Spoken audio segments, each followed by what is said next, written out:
बच्चों ने शादी करने का फैसला कर लिया है। अपनी माँ से कोई ऐसे बात करता है? उठ, अरे उठ ना। ऐसा कैसे हो सकता है?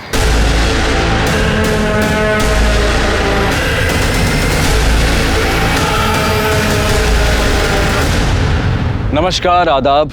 क्राइम पेट्रोल सतर्क 30 दिन 30 यूनिक केसेस की श्रृंखला में मैं अनूप सोनी आप सबका स्वागत करता हूं। क्राइम पेट्रोल के जरिए हमेशा हमारी यही कोशिश रही है कि हम समाज के हर वर्ग, हर तबके, हर उस इंसान की कहानी आप तक पहुंचाएं जिसके साथ अन्याय हुआ हो या फिर जो किसी भी तरह के क्राइम का विक्टिम बना हो। आज के इस केस को चुना है हमारे क्राइम एक्सपर्ट शम्स ताहिर खान ने, और क्यों चुना है आइए उन्हीं से जानते हैं। नमस्कार, आदाब, सत श्री अकाल। मैं शम्स ताहिर खान क्राइम पेट्रोल सतर्क के जरिए इस पूरे महीने लेकर आ रहा हूँ कुछ ऐसी अनसुनी कहानियां जो मुझे लगता है आपको देखनी चाहिए। कहते हैं ऊपर वाला यानी भगवान, अल्लाह या गॉड किसी के साथ भेदभाव नहीं करता, पर इंसान करता है। हिंदू मुस्लिम, अमीर गरीब, छोटा बड़ा, गोरा काला, यहाँ तक कि मर्द औरत, इंसानों ने भेदभाव के न जाने कितने पैमाने बना रखे हैं। देश, समाज, घर तक में भेदभाव होता है और इन्हीं भेदभाव की घुटन के बीच जुर्म जन्म लेता है जो हमारे समाज के दोहरे चेहरे को उजागर करता है।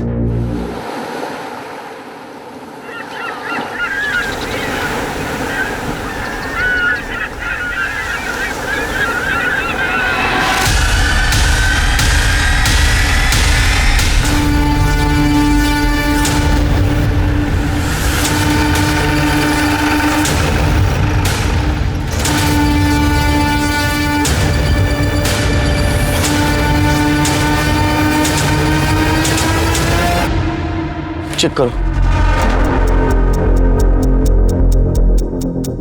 सर 20-22 साल के लगते हैं। मुझे लगता है कि कपल्स थे। सर शायद दोनों ने जहर खाया है। देखिए इन दोनों के मुंह पे सूखे हुए झाग का निशान है। चेक करो, सेक्सुअल असॉल्ट है। चलिए आप लोग।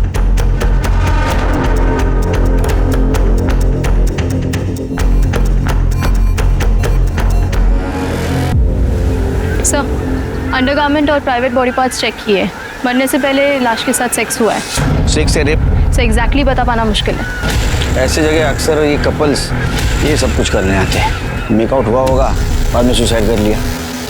या ऐसा भी हो सकता है सिर के ये सुनसान जगह पे इसके साथ किसी ने रेप किया और सदमे में आके दोनों ने जान दी। लेकिन ये अभी बताना मुश्किल है। सर बॉडी चेक करो, कुछ मिलता है कि देखो।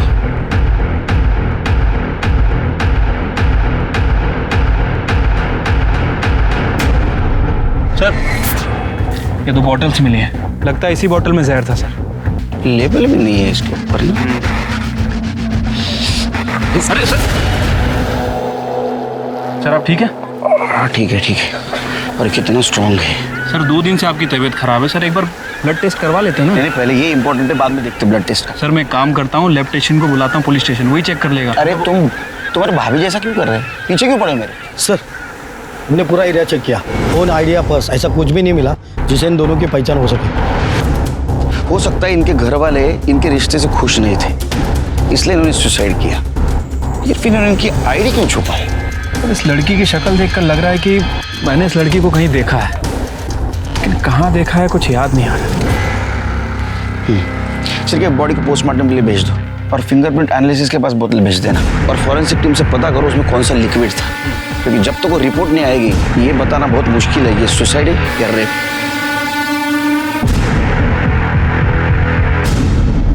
पुलिस को संदिग्ध हालत में मिले इस जोड़े की कहानी आखिर क्या थी?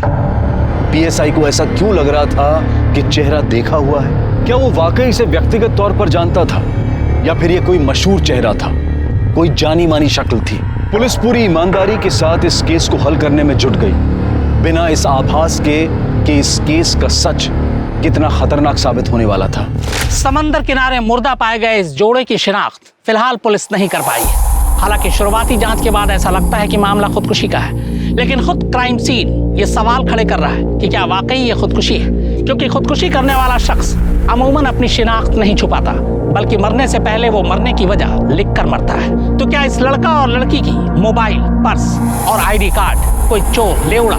क्या ये मामला खुदकुशी का है या फिर सोची समझी हत्या है?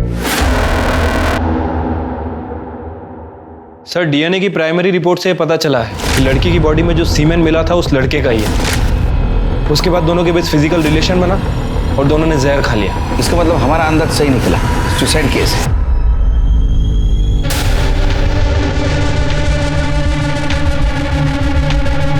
हेलो, दे दिया सैंपल ब्लड का। अभी खुश चिरके। सर याद आ गया उस लड़की को कहाँ देखा मैंने। सर ये देखिए, इस लड़की को मैंने एड फिल्म में देखा था। मैंने अपनी बेटी को मजबूर बनने की नहीं बल्कि कामयाब बनने की सीख दी है। उसे पढ़ाया लिखाया ताकि वो जो चाहे वो बन सके। आज मेरी बेटी डॉक्टर बन चुकी है। इसलिए आप भी अपनी बच्चियों को पढ़ाइए लिखाइए, उनका भविष्य उज्जवल बनाइए। सर कब से सोच रहा था इस लड़की को कहाँ देखा। अभी वो ब्लड सैंपल ले रहा था तब मुझे याद आया। चिरके, आपकी मेमोरी बहुत शार्प है। लड़की तो वही है। अबे किन्नर कौन है पता करो और उसे बुलाओ इस लड़की की पहचान के लिए। ठीक है सर।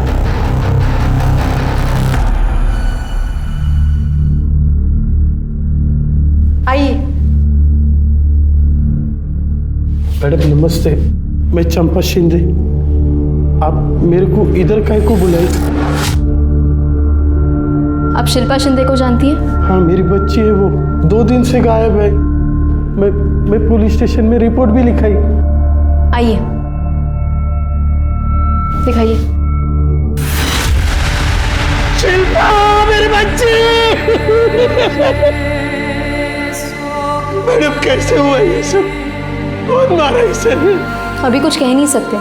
शिल्पा के साथ जिस लड़के की बॉडी मिली है, इन दोनों ने जहर खा के आत्महत्या की है। मेरी बेटी जहर नहीं खा सकती, वो कभी भी आत्महत्या नहीं कर सकती। दूसरी बॉडी दिखाइए।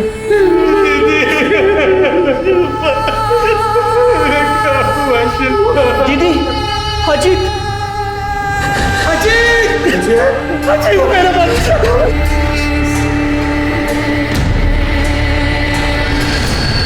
साहब, मेरी बेटी शिल्पा ने आत्महत्या नहीं की है, उसे मारा गया है, मर्डर हुआ है उसका। देखो, उसने जहर खाया था और बाकी सब रिपोर्ट में नहीं साहब, उसे खिलाया गया है। मेरी बेटी बहुत हिम्मत वाली थी साहब, वो कभी भी अपनी जान नहीं ले सकती। शिल्पा की माँ धंधा करती थी, वो एड्स से मर गई। बेचारी शिल्पा तब 3 साल की थी। तब मैं उसको सहारा दी साहब, उसकी जिंदगी नरक होने से बचा ली। लेकिन एक बात बोलूं साहब, ये जो नॉर्मल लोगों की दुनिया है ना साहब, वो बहुत गंदी है। इस दुनिया से मैं शिल्पा को नहीं बचा पाई। वो जिधर भी जाती थी ना, स्कूल में, कॉलेज में, आस पड़ोस में, तो सब लोग उसको किन्नर की बेटी बोल के चिढ़ाते थे। जब भी शिल्पा कॉलेज जाती थी ना साहब, तब भी उसको यही सब सुनना पड़ता था। लेकिन अब वो लड़ना और पलट के जवाब देना सीख गई थी। अच्छा शिल्पा, तेरी तो वो बात सच हो गई यार कि मेरी माँ भी एक है, मेरा बाप भी एक है। हो गया तुम लोगों का। लेकिन एक बात बता दूं, मुझे मेरे पेरेंट्स पे बहुत गर्व है। बताऊं क्यों? क्योंकि उसने मुझे तमीज सिखाई, इंसान को इंसान समझना सिखाया, दूसरों की इज्जत करना सिखाया। वो सब सिखाया जो तुम दोनों के माँ बाप भी तुमको नहीं सिखा पाए। इसलिए तू अपने घटिया बिहेवियर से यहाँ पर इतनी देर से नमूना पेश कर रहा है। उठ, अरे उठना। और एक दिन उसे उसके सपनों का राजकुमार मिल गया, उसी के कॉलेज में, अजीत देशमुख।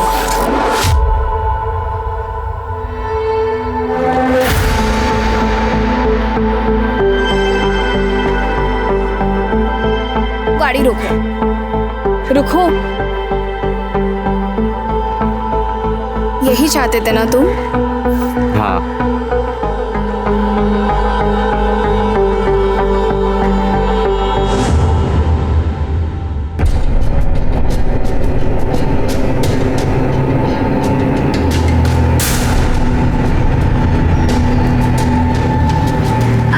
कौन था वो लड़का?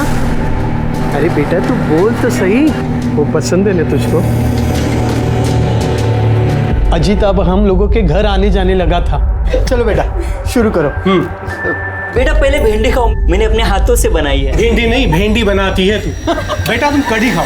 अरे नहीं नहीं, मैंने ले बेटा खाओ। अरे तुम दोनों उसे खाने भी दोगी या झगड़ा ही करती रहोगी? बेटा तुम खाओ। सभी बहुत प्यार करते थे उसे, फरिश्ता बोलते थे। क्योंकि किन्नर की बेटी का हाथ थामने की हिम्मत दिखाई थी उसने। इस रिश्ते से सभी खुश थे सिवाय अजीत के परिवार को छोड़ के। मैं खुद उनको समझाने को गई थी। मैं शिल्पा को खूब पढ़ाई लिखाई, उसको अच्छे संस्कार दिए। देखना, एक नंबर की बहू बन के रहेगी वो इस घर की। पूरा देशमुख परिवार उस पर नाच करेगा। तुम बिल्कुल सही कह रही हो चंपा। तुम्हारी बेटी हमारे घर की बहू बनेगी तो हम भी तो रातों रात फ्रंट पेज की न्यूज में आ जाएंगे, रातों रात फेमस हो जाएंगे, लोग हम पे चुटकुले कसेंगे। और जब उनके बच्चे होंगे ना तो तुम ताली पीटने और नाचने गाने आ जाना। सच में बहुत गर्व होना चाहिए हमें ऐसी बहू पर। देखिए, मैं तो भले की बात कर रही थी, बाकी आप लोग जो सही समझे वही कीजिए। लेकिन बच्चों ने शादी करने का फैसला कर लिया है, अब उन्हें कोई नहीं रोक सकता, न आप न मैं। साहब, पक्का तो नहीं कह सकती कि ये सब देशमुख परिवार ने किया है। हाँ, लेकिन इतना पक्का कह सकती हूँ कि अजीत और शिल्पा ने आत्महत्या नहीं की।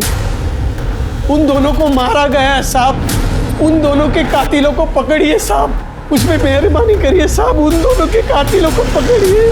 संभालिए अपने आप को, जो सच होगा वो जल्द सामने आ जाएगा।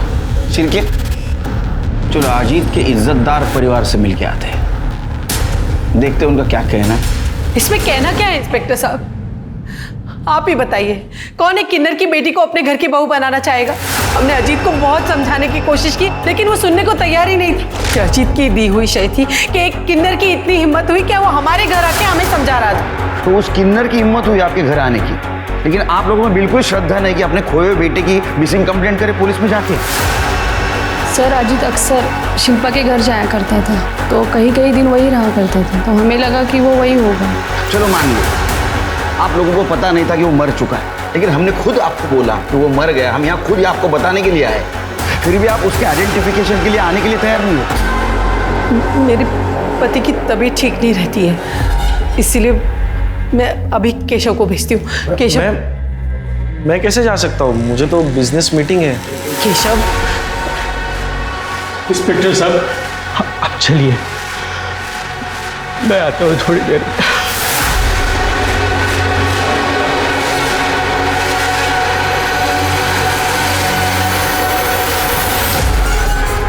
सिर के काम करो, इन सब के मोबाइल नंबर ले लो और पता करो मर्डर के दिन क्राइम सीन पे कोई था क्या। ठीक है सर। जिसने हिंदुस्तान की हजारों लाखों माओं को एक सीख दी कि बेटी को बोझ नहीं मानते, उसे पढ़ाना लिखाना चाहिए, लेकिन वो आज खुद टूटकर पूरी तरह बिखर चुकी है। उसकी बेटी शिल्पा की संदिग्ध मौत ने उसे पूरी तरह झकझोर दिया है। सर, चंपा का ये कहना है कि शिल्पा और अजीत ने आत्महत्या नहीं की बल्कि उसका मर्डर हुआ है। इस बारे में आप क्या कहना चाहते हैं? कुछ बता नहीं सकते, तहकीकात जारी है। Sir, one more question sir. क्या चल रहा है? हाँ? हमें हमारा काम ही करने दो, आप जाइए घर पे। साहब, मैं नहीं बुलाई ये लोग को, हम लोग तो घर पे ही जा रहे थे। ये लोग कहाँ से आगे पता नहीं हमको। आई, घर चलना। जब से शिल्पा गायब हुई है तब से तूने कुछ खाया भी नहीं। ये कौन है? ये सूरज है, मेरी चाय का बाकड़ा संभालता है, मेरा बच्चा है वो। लेके जाओ इनको घर पे। जाओ तुम लोग भी जाओ, कुछ रहेगा तो बताएंगे हम। जाओ। सर, अजीत के पिता यशवंत देशमुख आए थे। उन्होंने ये बात कंफर्म की है कि शिल्पा के डेड बॉडी के साथ जिस लड़की की डेड बॉडी मिली है वो अजीत देशमुख की है। इतना अजीब परिवार मैंने आज तक नहीं देखा सर। जवान बेटे की मौत हो गई, लेकिन परिवार के किसी भी सदस्य के चेहरे पर सिकन तक नहीं आई सर। यहाँ तक कि अपने बेटे की बॉडी तक देखने नहीं आए। अरे वो किन्नर के बेटी के साथ शादी करने वाला था ना, हो सकता है इस वजह से पूरा परिवार उससे नाराज हो। सर, अजीत और शिल्पा की मर्डर की वजह भी हो सकती है ये। हाँ, लेकिन मर्डर हुआ तो हाँ, अभी तक तो सुसाइड लग रहा है। वो अजीत के कॉल रिकॉर्ड्स में कुछ मिला? सर, वैसे तो कुछ खास नहीं मिला है। हालांकि उन दोनों के फ़ोन तभी स्विच ऑफ हुए थे जब उन दोनों का मर्डर हुआ। फ़ोन रिकॉर्ड को मैंने अच्छे से चेक किया है, कुछ सस्पिशियस नहीं मिला है। वो दोनों एक दूसरे से ही बात करते थे। और फिंगरप्रिंट और फॉरेंसिक रिपोर्ट का क्या हुआ? सर, फिलहाल ये दोनों रिपोर्ट नहीं आई है। शिल्पा बहुत सही लड़की थी मैडम, उसका किसी के साथ कोई पंगा नहीं था, हमेशा खुश रहती थी और लोगों को भी हमेशा खुशी रखती थी। और तू, तेरे साथ कैसी थी? मैडम, आप चाय पियेंगी? विलास, 2 चाय। उसकी कोई ज़रूरत नहीं है, पहले बता तेरे साथ कैसी थी? मेरे साथ भी अच्छी थी मैडम, सब बात बोलती थी मेरे को। उसे फोटो खिंचाने का बहुत शौक था। हमेशा मेरे को फोटो निकालने के लिए बोलती थी। ये देखो ना मैडम, उसकी फोटो, ये जब उसने पहली बार साड़ी पहनी।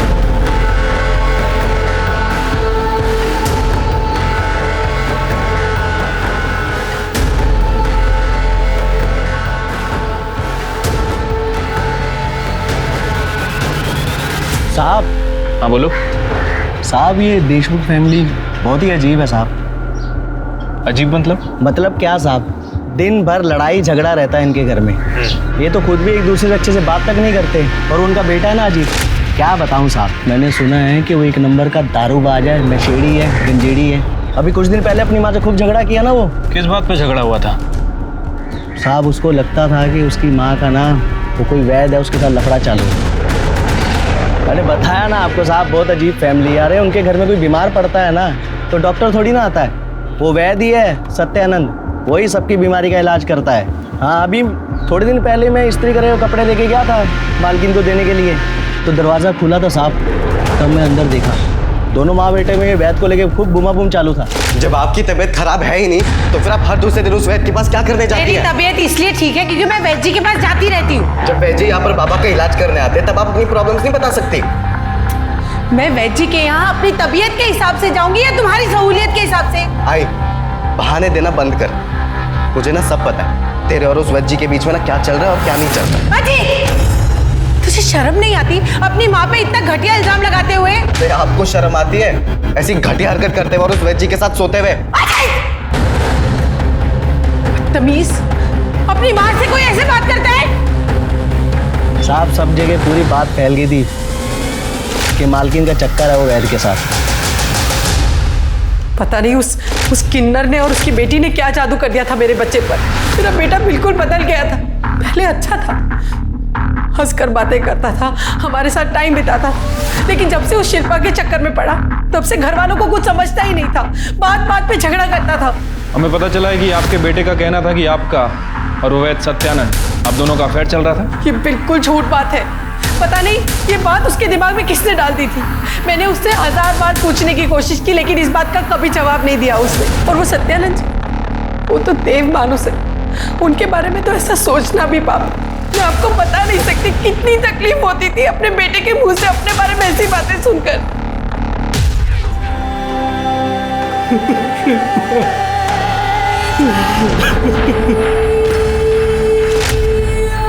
आई काकी, बिना मेकअप के भी तो बाहर जाया जा सकता है ना, पर आप लोग ये वाली बात कहाँ समझोगे? ए पूरी, ये क्या तू आप लोग लगा रखी है? अरे आई, सॉरी मेरा मतलब है कि हम लोग, पर हम लोगों में भी तो तुम सबको ऐसे बाहर जाने के लिए सुंदर बनना पड़ता है, ऐसे भर भर के मेकअप लगाना पड़ता है और ऐसे कपड़े पहनने पड़ते हैं। अब मुझे क्या जरूरत है मेकअप की, मैं तो ऐसी सुंदर हूँ।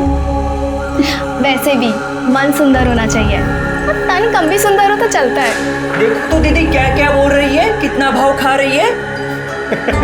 अरे भाव तो खाएगी। हमारी शिल्पा कौन सी हीरोइन से कम सुंदर है? ये है मेरी सबसे अच्छी काकी।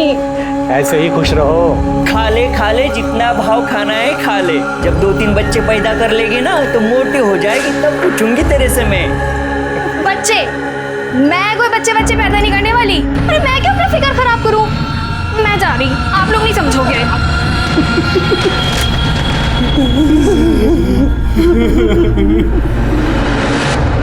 दामिनी, अगर अजीत के घर वाले और उस धोबी की माने तो अजीत एक नंबर का अय्याश लड़का था। शराब पीता था, ड्रग्स लेता था, अपनी माँ के चरित्र पर ही शक करता था। जबकि चंपा और बाकी लोगों की माने तो अजीत एक नंबर का परफेक्ट लड़का था। समझ नहीं आ रहा आखिर इस अजीत की सच्चाई क्या है। सो ये भी तो हो सकता है कि इन लोगों में से कोई अजीत के बारे में झूठ बोल रहा हो।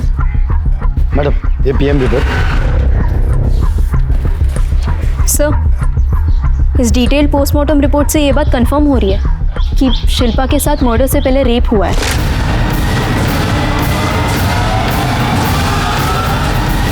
क्योंकि कॉन्डम के लुब्रिकेंट उसके प्राइवेट पार्ट्स में मिले। मतलब अजीत ने शिल्पा के साथ 2 बार सेक्स किया, एक बार कॉन्डम के साथ और दूसरी बार बिना कॉन्डम के। क्योंकि पहली पीएम रिपोर्ट में शिल्पा की बॉडी में जो सीमेन मिला था वो अजीत के डीएनए से मैच करता है। या फिर अजीत के अलावा कोई ऐसा है जिसने शिल्पा के साथ रेप किया। फिंगरप्रिंट रिपोर्ट दिखाना। ऐसा कैसे हो सकता है? बॉटल पर किसी के भी फिंगरप्रिंट नहीं। मतलब बॉटल से फिंगरप्रिंट हटाए गए। और ऐसा तभी हो सकता है जब उन्होंने जहर पिया ना हो, बल्कि उन्हें जबरदस्ती पिला दिया गया हो। इसका मतलब दामिनी ये सुसाइड केस नहीं है, बल्कि मर्डर केस है, डबल मर्डर केस।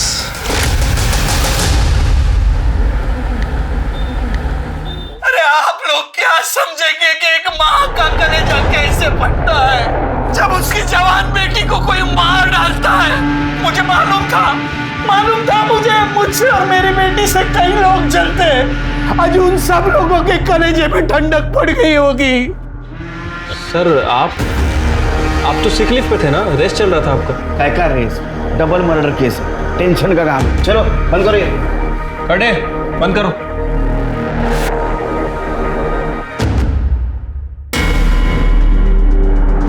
मर्डर ने सबसे बड़ी गलती ये की कि जबरदस्ती जहर पिलाने के बाद बोतल से अपने उंगलियों के निशान मिटा दिए। क्या ऐसा तो नहीं कि 21 फरवरी को अजीत और शिल्पा दोनों 8 से 9 के बीच मिले, उनमें फिजिकल रिलेशन डेवलप हुआ और उस वक्त वहां कोई आया, या तो पहले से वहां कोई मौजूद था, या तो प्लानिंग से, या तो रैंडमली। और अगर रैंडमली वहां कोई आया है तो उसके बाद जहर की बोतल कैसे आई? इसका मतलब जो आया वो प्लानिंग से आया। और अजीत के बारे में हमारे पास दोनों तरफ की इंफॉर्मेशन क्यों आई? झूठ कौन बोल रहा है और किस लिए? क्या ऐसा तो नहीं कि इस बात का इस मर्डर से कोई कनेक्शन हो? सर यही बात तो हम दोनों के भी समझ में नहीं आ रही कि एक ही आदमी की दो छवि, एक ब्लैक और एक वाइट।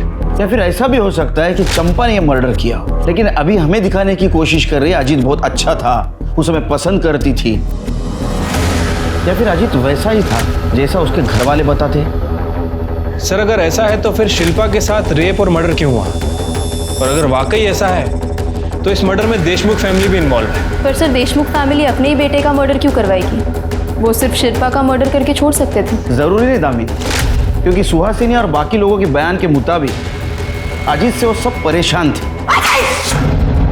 ऐसा भी तो हो सकता है कि दोनों कांटे एक साथ निकाले हो, या ऐसा भी हो सकता है कि एक तरफा प्यार का मामला हो सकता है सर। चंपा का मुंह बोला बेटा सूरज, मैंने उससे पूछताछ की थी। जिस तरह से वो शिल्पा के बारे में बात कर रहा था, उसके फोन में अपनी फोटोज नहीं शिल्पा की फोटोज थी। उसके बात करने के तरीके से तो यही लग रहा था कि उसे शिल्पा पसंद थी। तो तुम्हारा कहना ऐसा है कि वो साइलेंट लवर सूरज, उसके पास मर्डर का मोटिव था?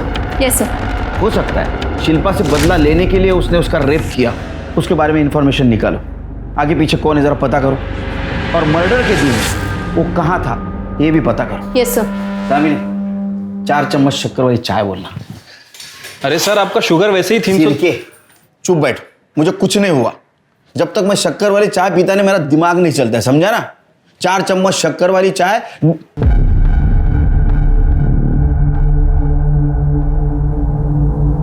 मैं शक्कर वाली चाय पीता हूं, बिना शक्कर वाली चाय चाहिए मुझे। क्या देख रहे हो? जाओ।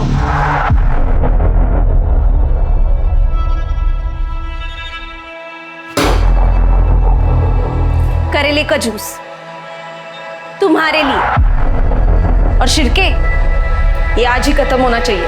हो वही नहीं सर, दूं? सर, अजीत देशमुख के पिता यशवंत देशमुख आपसे मिलने आए। बोला। सर मैंने उनको बोला पर वो बाहर ही बैठ गए, शायद उनकी तबीयत ठीक नहीं है।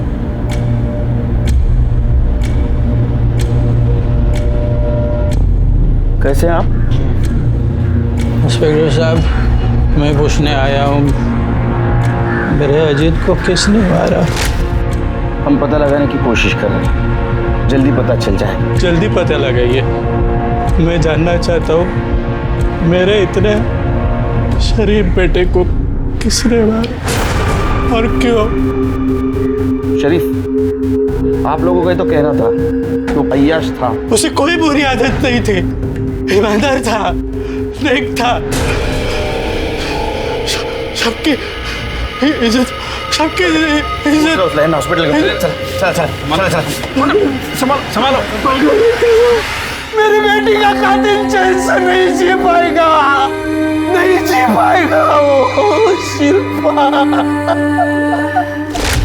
एकदम हीरोइन लग रही है तू, किसी की नजर न लगे मेरे बेटी को। सही कहा आपने, शिल्पा के पास फेस के साथ साथ एक्टिंग का टैलेंट भी है। अगर ये चाहे तो इंडस्ट्री पे राज कर सकती है। अरे नहीं रे बाबा नहीं, हम लोग को जाने का ही नहीं उधर। सब भेड़िए तुम लोग के धंधे में, मेरे को सब मालूम है।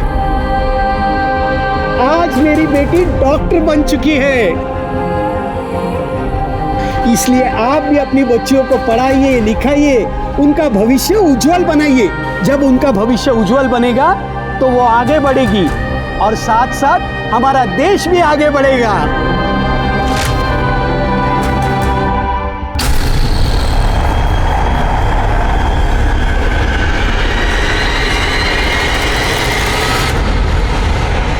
एक प्रेमी जोड़ा जिनकी मौत अब तक दुनिया से नाराजगी की वजह से की गई आत्महत्या लग रही थी, अब कत्ल में तब्दील हो चुकी थी। यह भी साफ हो गया था कि मर्डर से पहले शिल्पा के साथ बलात्कार किया गया था।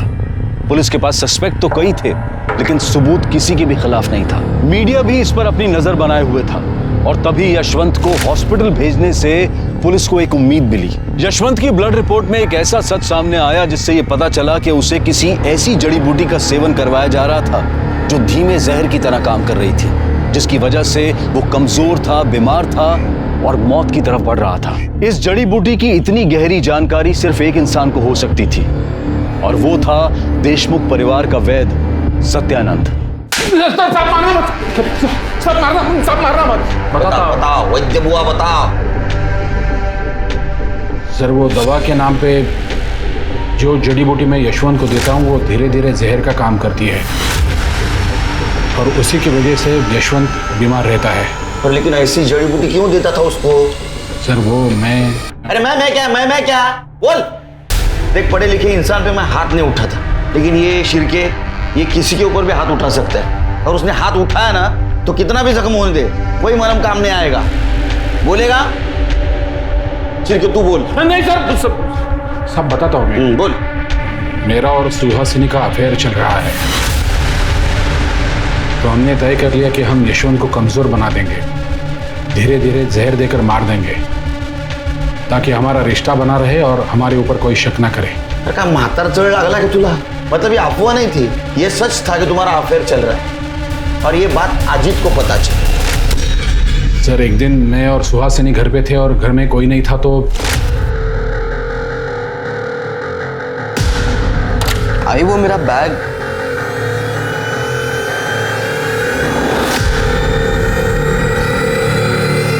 अजीत और सुहासिनी के बहुत झगड़े होते थे, लेकिन सुहासिनी हमेशा यही कहती थी कि मेरे और उसके बीच में कुछ नहीं है। झूठी बातें फैलाकर वो। अच्छा तो अजीत को अय्याश साबित करके तुम्हारा फायदा नहीं हुआ, इसलिए यशवंत की तरह उसको भी तूने जहर दे दिया। सिर्फ माइल्ड नहीं स्ट्रांग जहर दिया, जिसकी वजह से उसकी मौत हो गई। इतना ही नहीं तो तुम लोगों ने शिल्पा को भी जहर दे दिया, वो मर गई, वो बोतल वहीं छोड़ दी ताकि सब लोगों को लगे इन दोनों ने सुसाइड कर लिया। नहीं सर मैंने ऐसा कुछ नहीं किया। फिर किसने मारा? सुहासिनी ने? नहीं सर वो तो मुझे पता नहीं है। शिरके यशवंत को जहर देने के जुर्म में इसको अंदर डालो और उस सुहासिनी को मिलो। देखो क्या नई कहानी सुनाती है। जी कितना घटिया इल्जाम लगा रहे हैं आप मुझ पर। वो वैद झूठ बोल रहा है, मैं उसके साथ अफेयर क्यों करूंगी? उसकी हिम्मत कैसे हुई मुझ पर इतना घटिया इल्जाम लगाने की? झूठ वैद नहीं, झूठ सुहासिनी बोल रही है, क्योंकि उसको पता है अब अजीत उससे जवाब नहीं मांगेगा और वैद को भी झूठा साबित करेगी। इस मर्डर में वैद ने उसकी मदद नहीं की तो किसी ने तो की होगी और उसकी फीस भी उसे देनी पड़ी होगी। एक काम करो, उसका अकाउंट चेक करो और देखो 21 फरवरी से पहले उसके अकाउंट से कुछ पैसे निकाले गए क्या।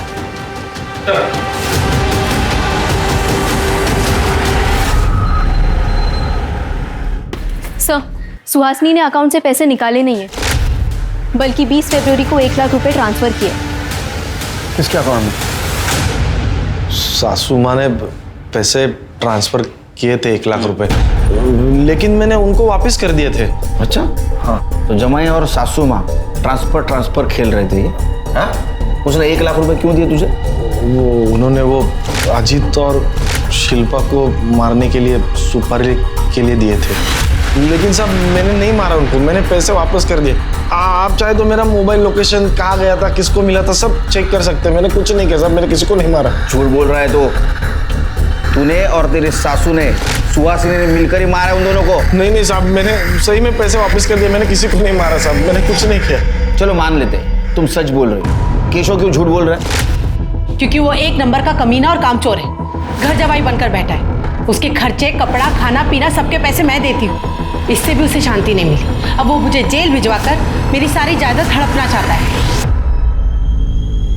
सर, जिस रात शिल्पा और अजीत का मर्डर हुआ था, उस रात मोबाइल लोकेशन के हिसाब से सूरज अपने घर पे ही था। और केशव बर्फ? सर, उसकी कॉल लोकेशंस और मोबाइल रिकॉर्ड से कुछ खास पता नहीं चला। चलिए एक काम करो, बीच पर जहाँ शिल्पा और अजीत की बॉडी मिली, पता करो उस दिन शाम से लेकर देर रात तक किसके किसके मोबाइल नंबर वहाँ एक्टिव थे, और उन नंबर का इन दोनों के साथ कुछ कनेक्शन था क्या? सर, ये बोतल में मिले जहर की फॉरेंसिक रिपोर्ट। अजीत और शिल्पा को जहर दिया गया, और वो जहर धतूरे से बनाया गया था। धतूरे से जहर बनाया जा सकता है? अब धतूरा मिलना आम बात है। सर, वैसे धतूरा मिलता जंगल में है, लेकिन महाशिवरात्रि के दिन पे ये हर शिव मंदिर के बाहर मिलेगा, क्योंकि शिवरात्रि पे चढ़ावे में धतूरा चढ़ाने की प्रथा है। एक मिनट, महाशिवरात्रि 21 फरवरी को महाशिवरात्रि थी। एक काम करो शिल्पी, जितने भी शिव मंदिर है उसके बाहर, उसके आसपास जितने भी फूल की दुकानें, वहाँ CCTV फुटेज कलेक्ट करो और देखो किसने इतने भारी मात्रा में धतूरे खरीदे। और एक बात पता कर, मुंबई या मुंबई के आसपास धतूरे के जहर से किसी को मारा गया था, ऐसा केस आया है क्या? हो सकता है देशमुख परिवार का वैद्य और ये चंपा की बिरादरी वाले ये जरूर जानते होंगे कि धतूरे से जहर कैसा बना जा सकता है। दामी, तुम एक काम करो, चंपा से जुड़े हुए सारे लोगों की पूछताछ करो। Yes sir. सूरज के बैकग्राउंड का कुछ पता चला? कुछ खास नहीं सर, बस इतना ही पता चला है कि सूरज के आगे पीछे कोई नहीं है। चंपा ही उसके लिए सब कुछ है। इनफैक्ट चंपा के साथ वो कई सालों से है। नजर रखो उस पर, हो सकता है ऐसा कुछ हो जो हमारे नजर में नहीं है। ठीक है सर।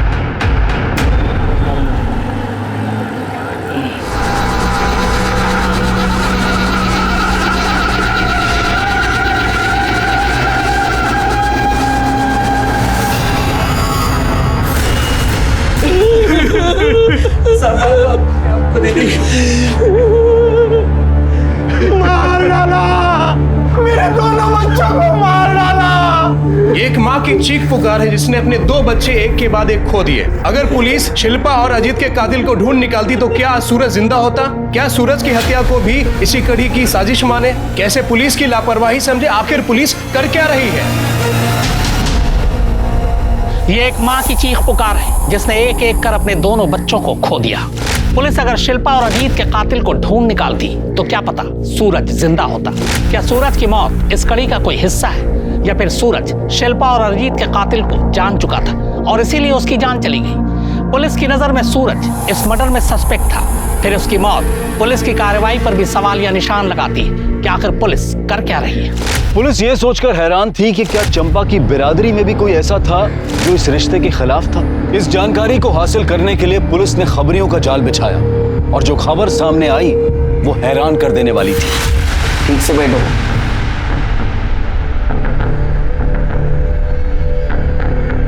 तुम अजीत और शिल्पा के रिश्ते के खिलाफ थी, फिर भी तुमने उन्हें आशीर्वाद दिया था, ऐसा चंपा ने कहा।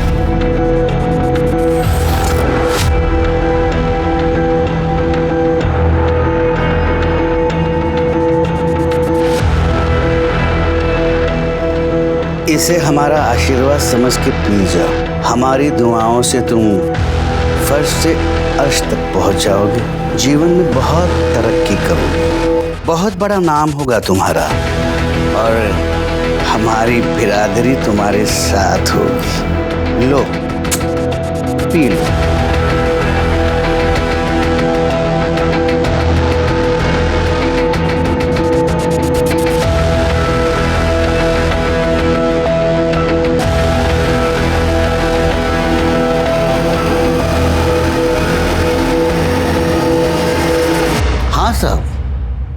हमने इस रिश्ते की मंजूरी के लिए खाली एक ही शर्त रखी थी। कौन सी शर्त? शर्त यह है कि शिल्पा और अजीत, उनका पहला लड़का हमें सौंपेंगे, और फिर हम उस बच्चे को किन्नर बनाएंगे और हमारी बिरादरी में शामिल कर देंगे। ये कैसी शर्त है? हम ऐसी कोई शर्त पर नहीं मानने वाले आपकी। और आपने ऐसे सोच भी कैसे लिया कि हमारा बच्चा? कब? चंपा, समझा इसे, वरना हम तुझे बिरादरी से निकाल देंगे। और बिरादरी से बाहर होना क्या होता है ये अच्छी तरह से जानती हो तुम। हाँ साहब, राजा रानी ने शर्त रखी थी, लेकिन ये बात मैं आपको कैसे बताती, क्योंकि ये हमारे बिरादरी की बात थी ना, और मैं बिरादरी से अलग थोड़ी हूँ। हमारी बिरादरी में राजा रानी सबसे बड़े होते हैं, उनकी बात कोई नहीं टाल सकता। तो भला मैं कैसे इनकार कर सकती थी? तो बिरादरी से बाहर होने के डर से तुमने अजीत और शिल्पा दोनों को रास्ते से हटा दिया, मार दिया उन्हें ना? वाह साहब वाह, मैं किन्नर हूं ये बात आप नहीं भूले, लेकिन मैं एक मां भी हूं ये बात आप भूल गए। शिल्पा की हालत मैं समझ सकती थी, क्योंकि उसकी तकलीफ मेरी तकलीफ थी। मैं सिर्फ उसकी सुरक्षा और भविष्य के लिए उसे मनाना चाहती थी, लेकिन ये हो न सका साहब। मेरे मनाने से पहले ही मेरी बच्ची मुझसे दूर चली गई साहब, मुझसे दूर चली गई। खाली चंपा दीदी ही नहीं, हम सब भी शिल्पा को समझाने की बहुत कोशिश कर रहे थे, क्योंकि वो हम सब की बेटी थी। पर चंपा के बार बार एक ही बात बोलने से एक दिन शिल्पा चंपा पे सॉलिड भड़क गई साहब। शिल्पा, मैंने तुम्हें पाल पोस के इतना बड़ा किया, क्या तुम मेरे लिए इतना भी नहीं कर सकती बेटा? इसी दिन के लिए पाला था मुझे कि एक दिन अपनी किन्नरों की बिरादरी बढ़ाने के लिए मेरे बच्चे की बलि चढ़ाओगी। आई, तूने पाल पोस के बड़ा किया, लेकिन ये याद रख कि मेरे वजह से तुझे इतना नाम मिला। एक्ट फिल्म करती है ना, 36 जगह इंटरव्यू देती है जाके, तो उसी टीवी पे जाके बोलना कि अपनी बेटी का बच्चा छीनकर उसे किडनैप बनाना चाहती है। फिर देख क्या होता है तेरे नाम और तेरी शौहरत के साथ। सर, मैंने 21 फरवरी की सारी सीसीटीवी फुटेजेस चेक की है। सर ये देखिए, वर्तक नगर के शिव मंदिर के बाहर के सीसीटीवी फुटेज में क्या मिला। दामिनी, तुमने 2 दिन पहले एक पेपर कटिंग फाइल में लगाई थी, उसको लेके आओ। सही देखिए,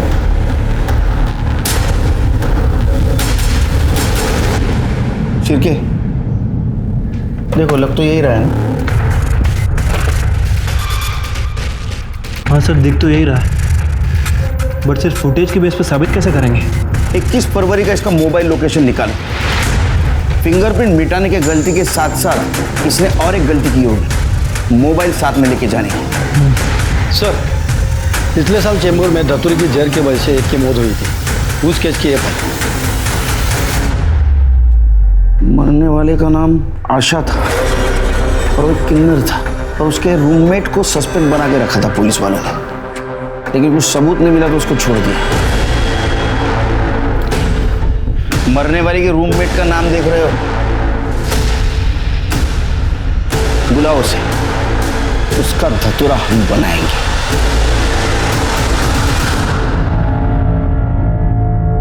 अरे क्या साहब, आप खाली फुकट मेरे को तकलीफ दे रहे हैं। अरे मैंने कुछ नहीं की, माना कि आशा धतूरे का जहर खा के मर गई, वो मेरे साथ रहती थी ना, तो इसीलिए चेंबूर पुलिस मेरे को उठा के ले गई। पर साहब मैंने कुछ नहीं की थी, इसलिए वो लोग मेरे को छोड़ दिए। मतलब कल को कोई धतूरे का बीज खा के मरेगा तो आप लोग मेरे को उठाओगे, मेरे को फंसाओगे। बहुत लॉजिकल बात कर रही है ये ना, लेकिन हमारे पास एक नहीं बहुत सारे सबूत हैं, वो भी लॉजिक के साथ। नंबर 1, वर्तक नगर में जो शिव मंदिर है उसके बाहर का सीसीटीवी फुटेज। चिरकी दिखाओ जरा।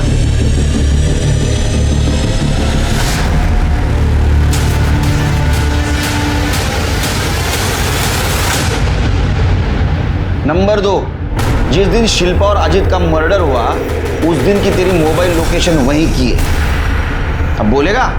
कर दे चल, 4 नंबर तो बांब हो गया।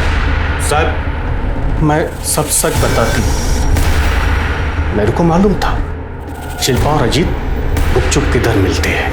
मैं गई उधर, मैंने मदद ली और दोनों को मार दिया। किसकी मदद ली?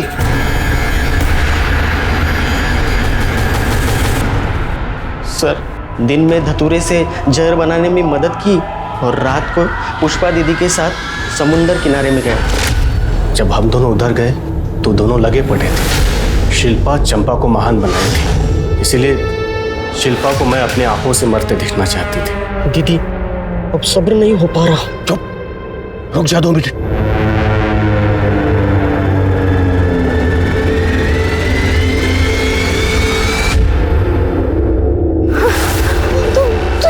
मेरे को चंपा से बहुत जलन होती थी। धंधे वाली का बच्चा क्या पाल लिया उसने, सारी मीडिया उसके पीछे हो गई। मैं सोचती थी अच्छा अब तूने बच्ची पाली है ना तो लगन करके दिखा, पर शिल्पा को अजीत जैसा भला मानुस मिल गया। राजा रानी आशीर्वाद दे दिए। उसे बहुत तकलीफ होती थी ये सब देख के। सूरज को क्यों मारा?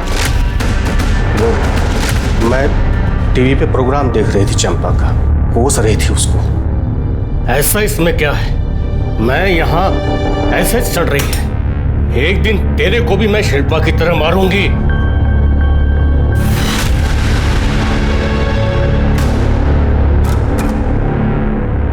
तू मारी ना मेरी शिल्पा को, तुझे छोड़ूंगा नहीं मैं, जान से मार दूंगा तुझे, जान से मार दूंगा मैं तुझे। इसके पहले वो मुझे मारता और फिर उसकी बॉडी को गोनी में भर के सुबह सुबह सोसाइटी के कचरे के पास फेंक दिया। शिरके, पुष्पा के ऊपर सूरज, अजीत और शिल्पा के मर्डर का चार्ज लगा। और विलास, इसके ऊपर मर्डर और शिल्पा का रेप, इसका चार्ज लगा।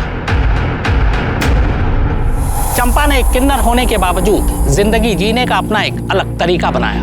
नाच गाकर नहीं बल्कि मेहनत से रोजी रोटी कमाई। एक अनाथ लड़की को माँ का प्यार दिया। चंपा और शिल्पा ने अपनी पहचान बनाने के लिए दुनिया से लड़ाई लड़ी।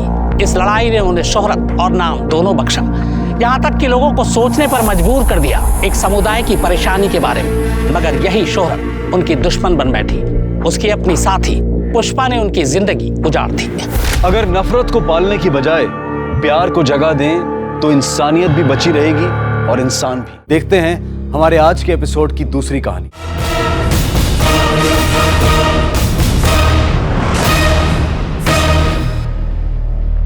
नमस्कार, आदाब। क्राइम पेट्रोल सतर्क 30 दिन 30 यूनिक केसेस की श्रृंखला में मैं अनूप सोनी आप सबका स्वागत करता हूं। आज के इस केस पर अपना विश्लेषण देंगे हमारे मेहमान और जाने माने पत्रकार शम्स ताहिर खान। दिन दहाड़े एक औरत को चलती कार से फेंक दिया गया।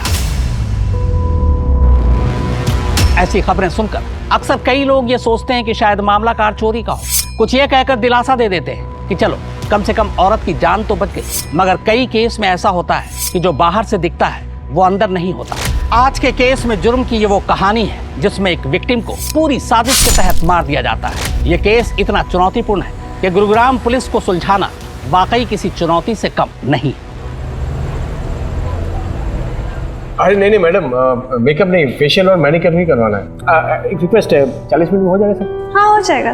सो sweet of you, thank you. Pragya, तुम्हारे लेक्चर लेने से पहले सब कुछ हो जाएगा, मैंने बात कर ली है। राजीव क्यों परेशान हो रहे हो, मैं बाद में करवा लूंगी ना ये सब। देखो तुम्हारी हर एक जरूरत का ख्याल है मुझे। अब ज्यादा बहस मत करो, जाओ जल्दी जाओ। मैम प्लीज आइए मैम। ओके आइए।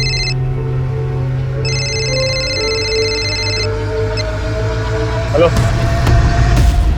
वाह डॉक्टर, बीवी की इतनी परवाह और हमारी फिक्र तक नहीं। जरा हम भी तो देखें फेशियल होता कैसे है।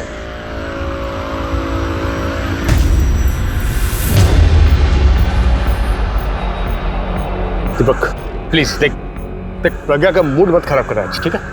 कल तक मैं सब कुछ ठीक कर दूंगा, बस आज का टाइम दे दे मुझे। टाइम ही तो नहीं है तेरे पास डॉक्टर।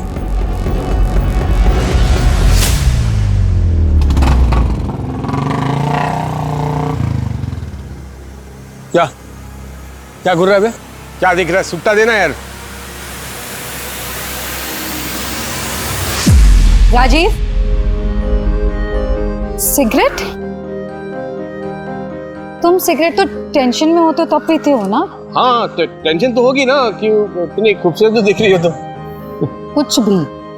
अरे हाँ सच में, तुम किसी भी एंगल से 21 साल की लड़की की माँ तो लगती नहीं हो। बस अब बातें बनाना बंद करोगे? I am already late. चलो चलो चलो।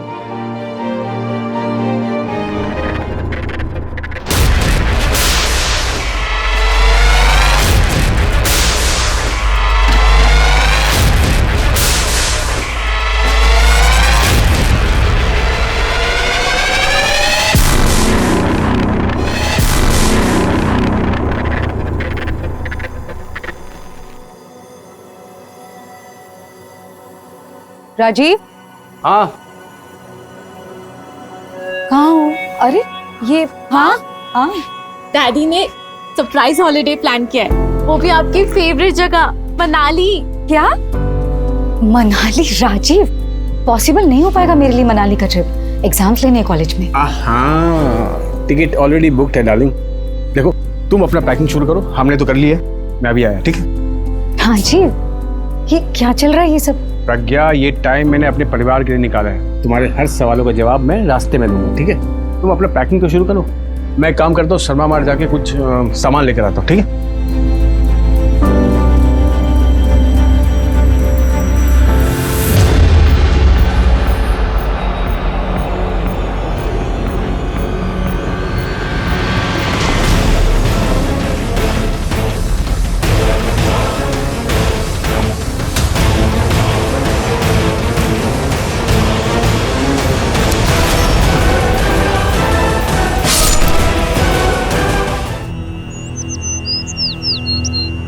सर, मेरा नाम प्रज्ञा सैनी है।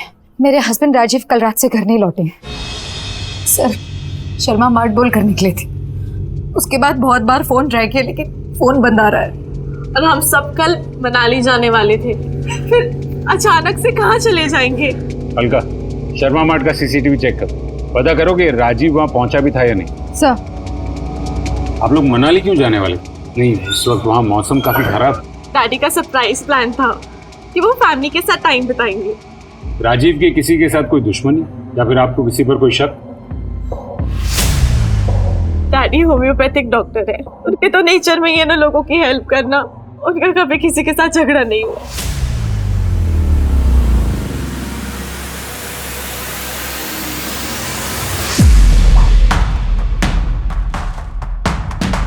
ये रहे डॉक्टर साहब, मैंने कहा था ना, सामान लिया और चले गए।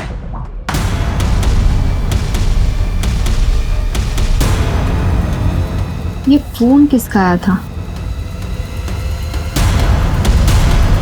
राजीव के कॉल रिकॉर्ड चेक किए, लास्ट फोन कैब एजेंसी से आया था। मतलब राजीव ने कहीं जाने के लिए खुद कैब बुक की थी। कैब एजेंसी से पता करो कि किस ड्राइवर ने राजीव को शर्मा मार्ट से पिक किया। सर,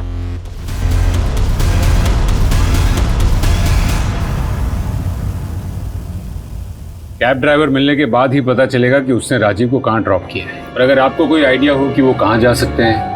इतनी रात में अपना क्लिनिक भी ओपन नहीं करते वो। क्लिनिक कहाँ है उनका? आर्य समाज रोड पर। लेकिन हाँ, अगर क्लिनिक ओपन करते तो रिसेप्शनिस्ट बता देती। रिसेप्शनिस्ट? क्या नाम है उसका? मंजूषा।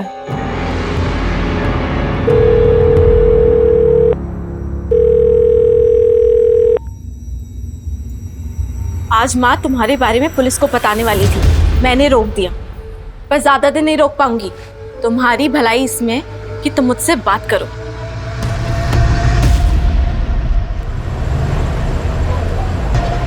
सर, आखिरी बार डॉक्टर 4 तारीख को ही आए थे और कुछ परेशान से लग रहे थे। Good morning sir.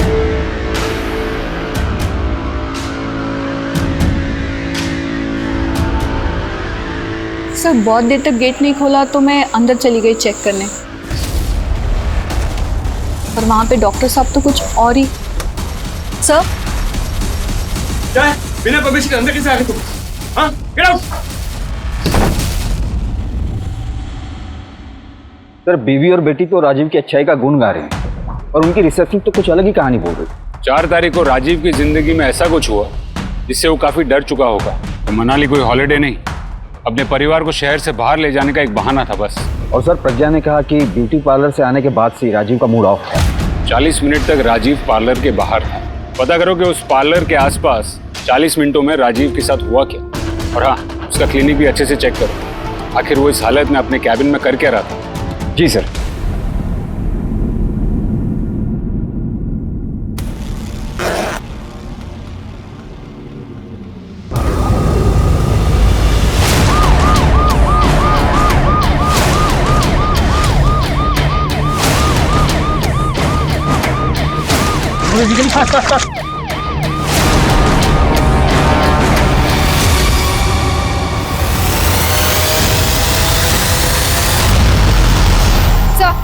ये आईडी कार्ड मिला है, लास्ट राजीव सैनी की ही है।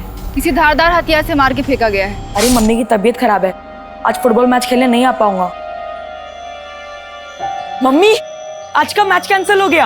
अरे तू तो बता रहा था कि बहुत इंपॉर्टेंट मैच है तेरा। अरे छोड़ो ना मम्मी, आज मैं पूरा दिन आपके साथ रहूंगा और आपको इको बैग बनाते हुए देखूंगा।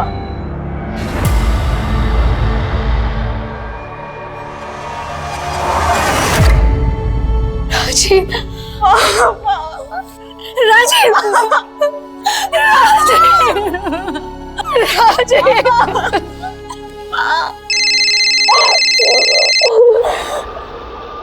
गुप्ता बोलो। सर, एक सिगरेट वाले ने राजीव को पार्लर के बाहर किसी से झगड़ा करते हुए देखा था और उसकी बाइक पर खोपड़ी वाला स्टिकर था। कल तक मैं सब कुछ ठीक कर दूंगा, आज का टाइम दे दे मुझे। एक मिनट प्रज्ञा जी, आप उस दिन जब पार्लर गई थी आपने किसी को राजीव के साथ झगड़ते हुए देखा था? ठीक है, आप जा सकती हैं। गुप्ता, उस एरिया में ऐसी बाइक ढूंढो जिस पर ये खोपड़ी वाला स्टिकर था। सर, मैं एक ऐसे आदमी को जानती हूँ। कौन है वो? दीपक गुप्ता नाम है उसका, मेरी बेटी पल्लवी का पति। ये बेटी की शादी हो चुकी है, पर ये तो सर, दीपक का मन भर गया था पल्लवी से और पल्लवी से पीछा छुड़ाने की कोशिश करने लगा। पल्लवी ऐसा नहीं चाहती थी, इसलिए पल्लवी की खुशी के लिए राजीव दीपक को कन्विंस करने लगे, उसे मनाने की बहुत कोशिशें की, लेकिन दीपक बहुत साइको है, उसे में उसका खुद पर काबू नहीं रहता। किसी भी इंसान का अहंकार उसकी सबसे बड़ी कमजोरी होती है। अहंकार को जरा सी ठेस और इंसान जानवरों की तरह अपना आपा खो बैठता है, और एक बेकाबू जानवर कब, कैसे और कितनी गहरी चोट पहुंचा बैठे इसका अंदाजा लगाना बेहद मुश्किल है। अब तक की कहानी में विलेन और हीरो के बीच में अंतर कर पाना पुलिस के लिए एक बड़ी चुनौती थी, लेकिन पुलिस ने अपनी मुस्तैदी से डॉक्टर की जिंदगी के ऐसे कई पहलू खंगाल लिए थे जिसके बारे में उसके परिवार तक को पता नहीं था।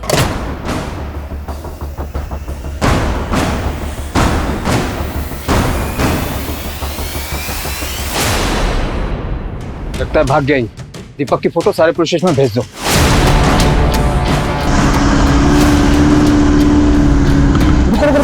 पीछे लो।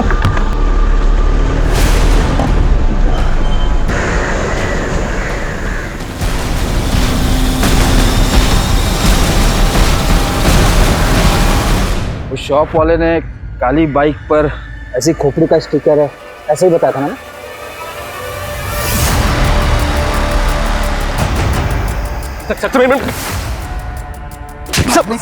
सब भाग नहीं रहा हूँ सर, मैं बाइक के पास आया सर, मेरी बाइक।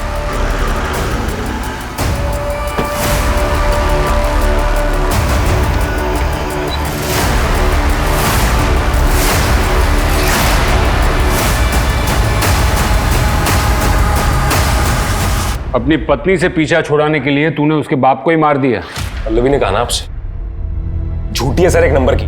जिस दिन राजीव की मौत हुई थी उस दिन तू झगड़ा करने गया था ना उसके साथ? सर झगड़ने नहीं, समझाने गया था कि पीछा छुटाओ मेरा अपनी बेटी से, तंग आ गया हूं।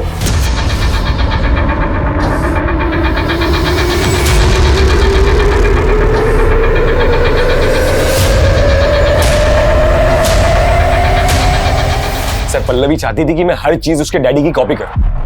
उसके हिसाब से तो उसके माँ बाप के अलावा कोई परफेक्ट कपल था ही नहीं। और तो और सर उसने तो मेरे कपड़े भी अपने डैडी के स्टाइल के खरीदने शुरू कर दिए थे। उस दिन तो हद ही हो गई। कहाँ गए थे तुम? मैं बता के तो गया था। तुम्हारी हरकतें फिर से शुरू हो गई ना? क्या हरकत शुरू हो गई? नाटक तो ऐसे करते हो, शादी करके ना सबसे बड़ी गलती हो गई मेरी लाइफ की। अरे तो गलती नाटक करने की जरूरत नहीं है। अरे तो मैंने किया क्या, मुझे ये तो बताओ ना। 10 बार कही मुझे शर्ट का रंग नहीं पसंद। मेरे डैडी को देखा है इतने अच्छे कपड़े पहने। अरे हद होती है यार, हर बात में डैडी डैडी डैडी। नहीं बन सकता मैं तुम्हारे डैडी जैसा। और सुनो मेरी बात, अगर अपने डैडी से इतना ही प्यार है ना तो डैडी के साथ जाके रहो, मेरे साथ मत रहो। ये देखिए सर, चोट देखिए सर। पति पत्नी के झगड़े में यही होता है, लोग ना हमेशा पति के ऊपर उंगली उठाते हैं। और सर आपको यकीन नहीं आता ना तो ये देखिए, ये सुनिए यहाँ पे सर। आज माँ तुम्हारे बारे में पुलिस को बताने वाली थी। तुम्हारी भलाई इसमें कि तुम मुझसे बात करो। Sir 1 minute.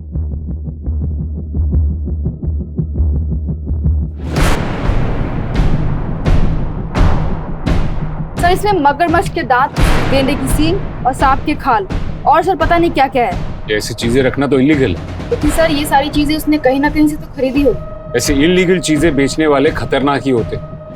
शायद उनमें से किसी ने राजीव का खून किया हो। अपने खबरियों को कहो कि इन्फॉर्मेशन निकालो। शहर में ऐसा कौन है जो ऐसी चीजें बेचता है? डॉक्टर राजेश सैनी के क्लिनिक में रखे हुए जानवरों के कुछ हिस्से गैर कानूनी तरीके से पाए गए। दामाद दीपक सारी रात गायब रहा। क्या हमें जो सामने दिखाई दे रहा है वही सच या कहानी कुछ और है? सवाल बहुत सारे हैं। पुलिस अभी तक सिर्फ ऊपरी हिस्से को ही छिल पाई। मुद्दे की तह तक पहुंचने के लिए बाकी हिस्सों को खरोचना अभी बाकी। What would you like? Coffee और टी? नहीं, ऐसे नहीं। ओए राजू, मैं कब से तुझे दुकान पे ढूंढ रहा हूँ और तू यहाँ घर पे बैठे अंग्रेजी की फाड़ रहा है। अरे काका ब्रो, यही अंग्रेजी ना किस्मत चमकाएगी। एक बार बस अंग्रेजी सीख गया ना, अमेरिका जाने से कोई नहीं रोक सकता। You wait and watch. ओए शेख चिल्ली, सपने छोड़, जाके तारे फिक्स कर। अभी से मेहनत करेगा ना तो 50-60 साल में आराम से पहुंच जाएगा। ए काका ब्रो, मेरे और अमेरिका के बीच कभी मत आना, अंडरस्टैंड? 4 लाख की बात है ना, कमा लूंगा। हिलना मत, घुस जाएगा। ये ऐसे निशान कैसे? ये बहुत पुराने हैं, कम से कम 3-4 हफ्ते पुराने। अक्सर ऐसे निशान शरीर की चमड़ी जलने से बनते हैं। हम नहीं जानते कि डैडी के पास वो चीजें कहाँ से आई। आप इन निशानों के बारे में कुछ जानती?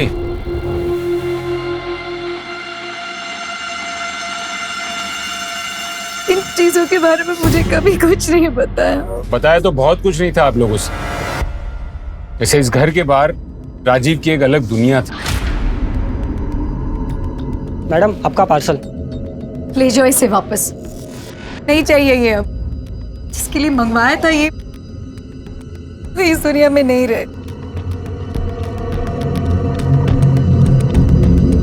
डैडी के फोन में दिक्कत आने लगी थी और उनकी क्लिनिक भी अच्छे से नहीं चल रही थी, तो उन्होंने नया फोन ही नहीं खरीदा। माँ और मैंने डिसाइड किया था कि हम उनको नया फोन गिफ्ट करेंगे, पर हमें क्या पता था कि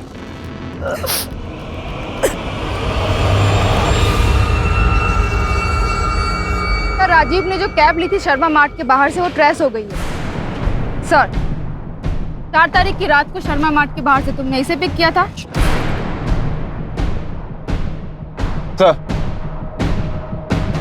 सर राजीव का फोन अनलॉक हो गया है, इसमें ये 2 मैसेज मिले। इस दुनिया में तेरा जीने का टाइम खत्म होने वाला है।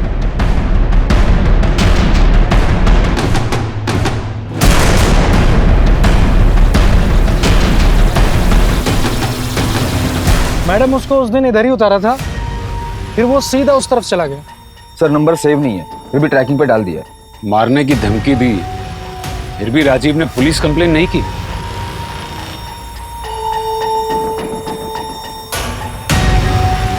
इसको जानते हो?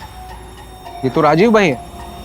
हाँ जानता हूँ सर। राजीव बहुत अच्छे इंसान, पहले सिर्फ जान पहचान थी मेरी उनके साथ, पर एक बार मेरा एक्सीडेंट हो गया था तो वो खुद मुझे हॉस्पिटल लेके गए थे। उनके मुझ पर बहुत एहसान थे, इसीलिए तो मैं उनकी मदद कर रहा था।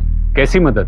सर उनको 4 कार चाहिए थे, इसलिए 4 तारीख को सारे डॉक्यूमेंट्स लेकर मेरे पास आए थे। कह रहे थे 6 महीने के लिए बाहर जा रहा हूँ, इसलिए सारी फॉर्मेलिटीज आज ही पूरी करनी होंगी। उसने तुमसे 6 महीने कहा? हाँ, मुझसे तो यही कहा। रॉनी, ये तुम्हारे लिए। क्या है मम्मी? फुटबॉल। सच्ची? ये तो मुझे कब से चाहिए था। बेटे की शादी खतरे में थी, क्लिनिक भी सही चल नहीं रहा, फिर भी 4-4 गाड़ियां लेनी थी। क्यों? पापा ने भेजा है? नहीं, वो पवन जी है ना जो हमसे हमेशा बैग खरीदते हैं, उन्होंने भेजा है तुम्हारे लिए। इतने अच्छे अंकल है मम्मी, मैं इसे अंदर लेके जाके खेलूं? जाओ।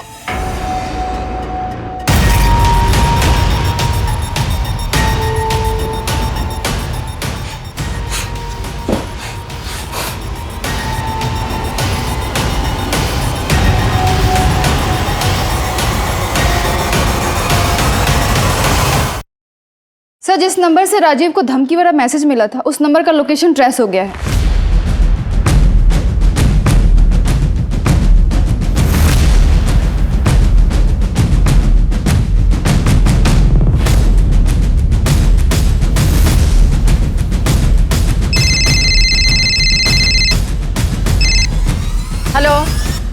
हेलो मैडम, जी।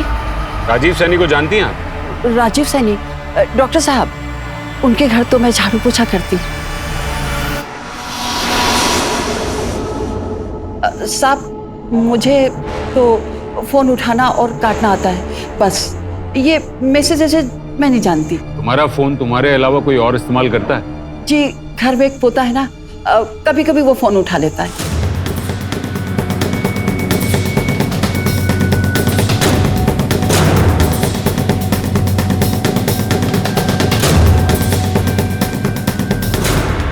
पकड़ो! पकड़ो! कहाँ गया? पकड़ो! ये कहाँ भाग गया?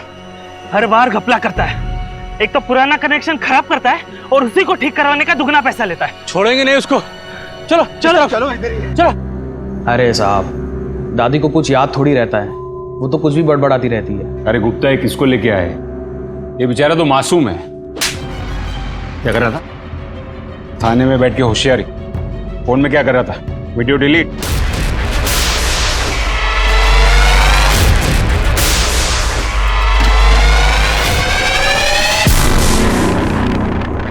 ऐसे वीडियो निकालता है? हाँ? ऐसे वीडियो निकालता है पल्लवी के? और राजीव को पता चल गया इसलिए तूने उसको मार डाला? नहीं नहीं सर, मैं तो सिर्फ मजे के लिए वीडियो बनाता था। नहीं सर, गलती हो गई सर। लेकिन मैंने किसी को मारा नहीं है सर। उनके ऑलरेडी बहुत सारे दुश्मन थे सर, किसी ने मार दिया होगा उनको। तुझे कैसे पता उसके बहुत सारे दुश्मन थे? उनके क्लिनिक के पास कुछ खबर फैली हुई थी सर कि डॉक्टर साहब उल्टी सीधी दवाई देकर लोगों को बीमार करता है और उनको दिल्ली भिजवाकर उनकी जान निकालवा लेता है सर। सर, अफवाह तो थी, इसलिए तो डॉक्टर के पास पेशेंट्स कम आते थे। अफवाह थी, हकीकत ये तो हम पता लगा ही ली। पर राजीव का इन सब से कोई लेना देना नहीं था। नहीं सर, डॉक्टर राजीव तो बहुत अच्छे इंसान थे। डॉक्टर अनिल के वजह से उनकी अफवाह उड़ी। डॉक्टर अनिल? हाँ पल्लवी, बोलो। सर, मेरी माँ पर किसी ने अटैक किया है। क्या? वो बेहोश है, मैं उनको हॉस्पिटल लेकर जा रही हूँ। हम अभी पहुंचते। आपने देखा उन पर हमला किसने किया? नहीं सर, मैं घर पे ही नहीं थी। जब लौटी तो देखा कि माँ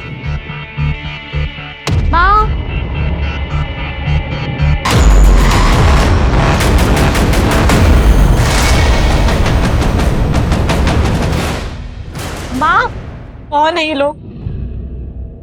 पहले मेरे डैडी को मार दिया, अब मेरी माँ के भी पीछे पड़ गए।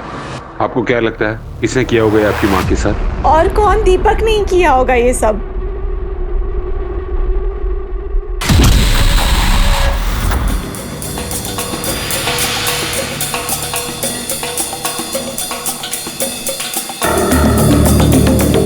दीपक घर पे है? नहीं है सर। तुम स्टूडेंट हो दीपक के? हाँ सर। हाँ सर। 4 तारीख को इंडस्ट्रियल ट्रिप पर दीपक के साथ गए थे तुम लोग? हाँ सर, हम दोनों गए थे। क्या उस दिन दीपक पूरे दिन तुम लोगों के साथ था? हाँ, पर सर रात में कहीं चले गए। सही में बोल। सर आप यहाँ? तो टाइम नहीं है मेरे पास अभी, वरना जो पीछे छुपा रहे हो ना तुम दोनों, इसके लिए दोनों को सस्पेंड कर देता।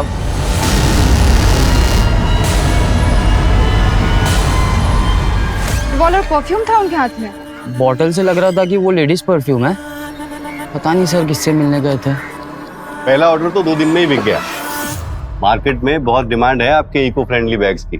थैंक यू सो मच पवन जी, आप मुझे बहुत ज्यादा हेल्प कर रहे हैं।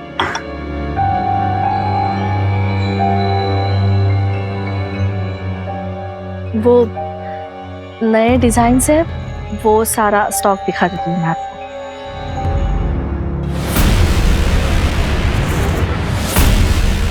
रोनी, रोनी क्या कर रहा है तू? छोड़ दे रोनी, कल हो गया क्या तू? सर, परफ्यूम और फुटबॉल लेकर राजीव किसी को मारने क्यों जाएगा? लगता तो ऐसा ही है कि दीपक का किसी के साथ अफेयर चल रहा था और इसीलिए वो पल्लवी के साथ डिवोर्स लेना चाहता था। तो फिर राजीव के मेट के मोबाइल से वो धमकी भरे मैसेजेस, जानवर की चमड़ी, इतनी कितनी चीजों में फंसा था ये राजीव। गुप्ता, इन्हीं में से एक कड़ी हमें राजीव के खूनी तक ले जाएगी। क्या? अरे मुझे मिलना है। अजीब है आप लोग, किसी ने अफवाह फैला दी और आप लोग मुझ पे इल्जाम लगा रहे हैं। आप पर किडनी ट्रांसप्लांट का इल्जाम है। हाँ, मुझे राजीव ने बताया था कोई उसकी इमेज खराब करना चाहता है, उसको बदनाम करना चाहता है। राजीव को तो सुदेश पर डाउट था। सुदेश? राजीव की गाड़ी से सुदेश का एक्सीडेंट हुआ था, जिसके बाद उसको सेक्सुअल प्रॉब्लम हो गई थी। उसकी शादी भी टूट गई थी। राजीव को लगता था कि सुदेश ही अफवाह उड़ा रहा है उसे बदनाम करने के लिए।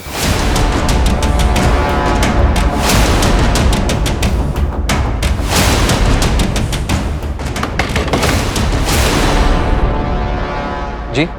राजीव ने आपकी जिंदगी बचाई या फिर राजीव की वजह से आपकी जिंदगी बर्बाद हो गई? बर्बाद तो हुई थी, मगर राजीव ही अपनी गलती सुधारने के लिए मेरा इलाज कर रहे थे। टीना,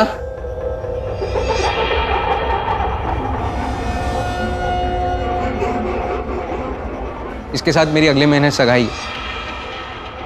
ये खुश है मुझसे। साहब, आप मेरा यकीन कीजिए, ना तो मेरे पास राजीव को मारने के लिए कोई वजह थी, ना ही मैंने उन्हें मारा है। हेलो सर, दीपक के घर से हमें एक हथियार मिला है।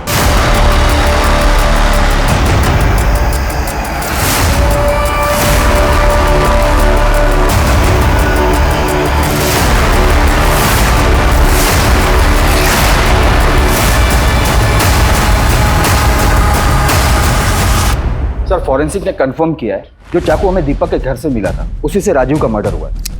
दीपक ही राजीव का खूनी है। इंडस्ट्रियल टिप से फरार होना, ये सारी कड़ियां जुड़ गई हैं। दीपक की फोन लोकेशन ट्रेस की? सर, उसकी फोन लोकेशन तो ट्रेस नहीं हो पा रही है, लेकिन उसके कॉल लिस्ट में किसी संतोष का नंबर है। डेली बात करता था। ये एड्रेस निकालो संतोष का। सर। जी सर।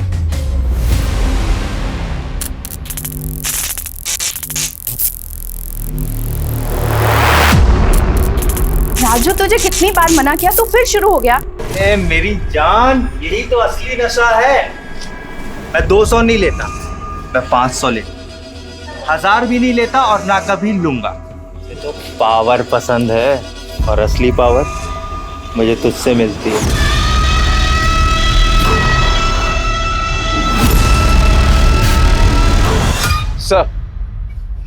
सर, दीपक तो नहीं मिला और संतोष को ले आए। आओ।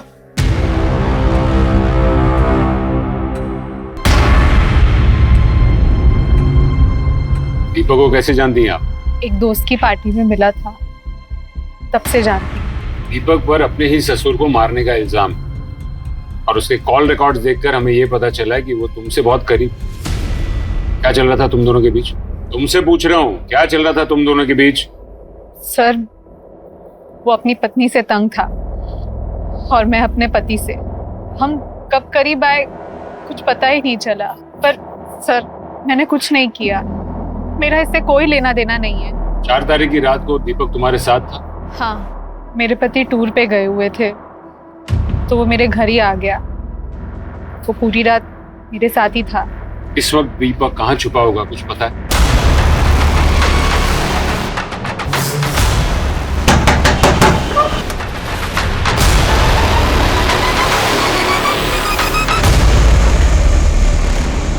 बहुत छुपन छुपाई खेल। अब बता, राजीव को कैसे मारा? सर, मैंने किसी को नहीं मारा, और आपके पास अगर सबूत है तो इल्जाम लगाइए। सर, सबूत चाहिए तुझे? हमारे पास सबूत ही सबूत है। जिस हथियार से खून हुआ वो तेरे घर से बरामद हुआ। प्रज्ञा ने भी स्टेटमेंट दिया है कि तूने उसके ऊपर जानलेवा हमला किया। इतने में ना तेरी उम्र कैद पक्की। सब झूठ बोल रही है वो। मुझे पल्लवी ने घर बुलाया, और जब मैं घर गया तो वहां कोई था ही नहीं। तू रिश्ते सेटल करने गया था या फिर राजीव के परिवार को ठिकाने लगाने? अब तुझे संतोष में नया परिवार जो मिल गया, और वो भी हमारी कस्टडी में। संतोष ने तेरे बारे में सब कुछ उगल दिया है। संतोष पुलिस स्टेशन? तेरा खेल खत्म दीपक, अब सच बोल दे। सर, सच बात यह है कि सर, पल्लवी संतोष से जलती है, और जब उसे संतोष के बारे में पता चला तो सर उसने बस्ती में रहने वाले लड़कों को उसे परेशान करने के लिए भेजा। सर, मैंने कुछ नहीं किया, सब फंसा रहे हैं मुझे। ये ऐसे नहीं मानेगा, इसकी जम के कुटाई करो, फिर उगलेगा सब कुछ। साहब, मैं सच बोल रहा हूँ साहब, मैंने कुछ नहीं किया, मैं सही बोल रहा हूँ साहब, मैंने सच में कुछ नहीं किया, वो झूठ बोल रही है साहब। मर्डर वेपन मिलने से केस सुलझने की बजाय और उलझता नजर आ रहा है। पल्लवी गुप्ता, एक बेटी जो अब तक एक अबला नारी थी, क्या वो भी इस साजिश में शामिल है अपने पति को फंसाने के लिए? इस केस को देखकर ऐसा लगता है कि पुलिस को एक बार पल्लवी से सख्ती से पूछताछ करनी चाहिए, ताकि दूध का दूध और पानी का पानी हो सके। सर, दीपक तो बेकसूर ऐसी बात की रट लगा कर रखा है, जबकि सारे सबूत उसके खिलाफ। सवाल भी बहुत है गुप्ता। राजीव उन जानवर के पार्ट्स का करता क्या? उसके शरीर पर वो निशान कैसे है? ये सब उसकी मौत के साथ जुड़े हुए। दीपक संतोष के घर था, मतलब उसने खून नहीं किया। सर, संतोष के घर के आसपास की सीसीटीवी को चेक करवाता हूँ। देखते शायद कुछ मिल जाए। सर सर बचा लीजिए मुझे सर प्लीज। तुम तो सुदेश के घर पे थी ना? इसके साथ मेरी अगले महीने सगाई है। हाँ सर, लेकिन सर मैं उसकी कोई गर्लफ्रेंड या फियांसी नहीं हूँ। मेरी उससे कोई शादी भी नहीं होने वाली थी सर। वो तो मुझे मुंबई से पैसे देकर लाया था मेरे साथ अय्याशी करने के लिए सर, और सर उससे कुछ होता भी नहीं है सर। अल्लाह है पूरा सर। क्या? हाँ सर, और जब मुझे उसकी इस बात पर हंसी आई तो उसने मुझे बहुत मारा सर। मैं बहुत मुश्किल से यहाँ भाग कर आई हूँ सर, मुझे बचा लो।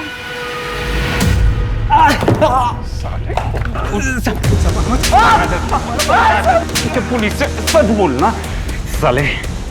जो आदमी औरत पे हाथ उठा सकता है उसके लिए मर्डर करना मुश्किल नहीं है। राजीव को बदनाम करने के लिए तूने ये अफवाह उड़ाई थी ना? हाँ साहब, मैंने अफवाह उड़ाई क्योंकि उसने मेरी जिंदगी बर्बाद करके रख दी। तो मार दिया उसे, हो गया बदला पूरा तेरा? नहीं सर, मैंने मारा नहीं उसे।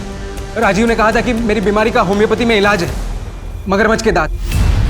अगर वो मरता नहीं साहब तो शायद आज मैं ठीक हो जाता। तो वो सब सामान राजीव तेरे लिए मंगवाता था? किससे मंगवाता था वो सामान? नोएडा में लल्लन नाम का एक आदमी है, उससे।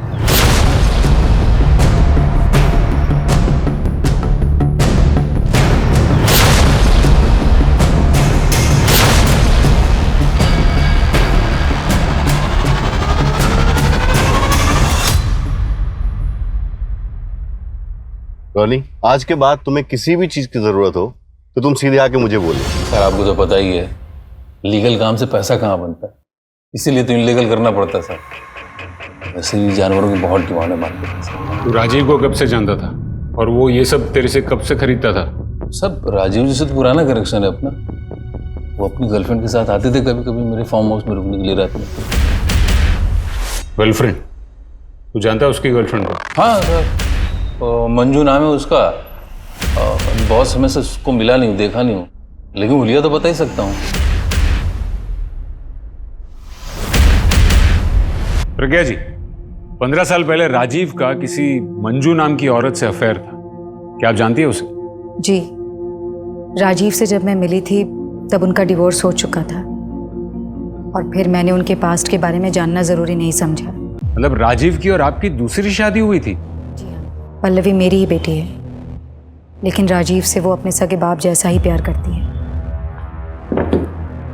और क्या क्या जानता है राजीव के बारे में? ज्यादा नहीं साहब, लेकिन वो आदमी परेशान था। मैंने उससे पूछा कि कुछ उसको भी वैसी वाली दवाई चाहिए क्या? बोला नहीं नहीं, मैं तो अपना इलाज वो इलेक्ट्रिशियन से करवा रहा हूँ। इलेक्ट्रिशियन? इलेक्ट्रिशियन से कैसा इलाज? मुझे क्या मालूम साहब, करवा रहे होंगे। सर एक मिनट।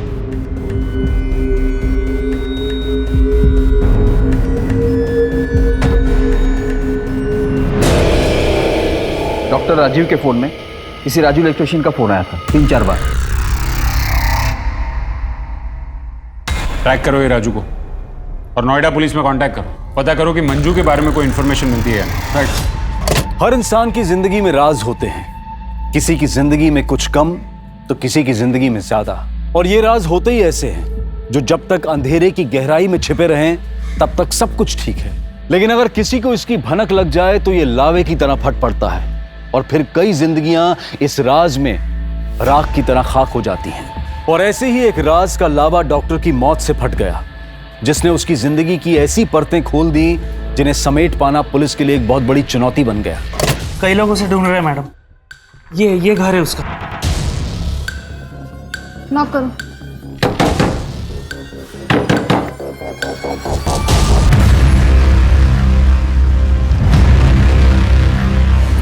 सर कई लोग खुन्नस खा के बैठे थे इस राजू से।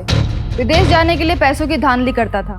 सर एक अजीब बात है, राजू के शरीर पर भी ठीक वैसे ही निशान है जैसे डॉक्टर राजीव के शरीर पे थे। क्या? एक काम करो अलका, पता करो कि राजू का कोई नजदीकी है उस बस्ती में। सर राजू का एक ही सपना था अमेरिका जाने का। जब से डॉक्टर राजीव से मिला था तब से उनका भक्त हो गया था। राजू तुझे अमेरिका जाना है, ठीक है, मैं तेरी मदद करूंगा। देख, अमेरिका जाने के लिए बहुत सारे पैसों की जरूरत होती है। मैं काम करता हूँ, तुझे लोन पर 4-5 गाड़ी दिला देता हूँ, उसे चला, पैसा जमा कर, पैसा बचा, फिर अमेरिका चले जा। पर बदले में तुझे मेरी एक मदद करनी होगी। डॉक्टर को राजू से चाहिए क्या था? शॉक। करंट से खेलेगा तो मरेगा ही ना।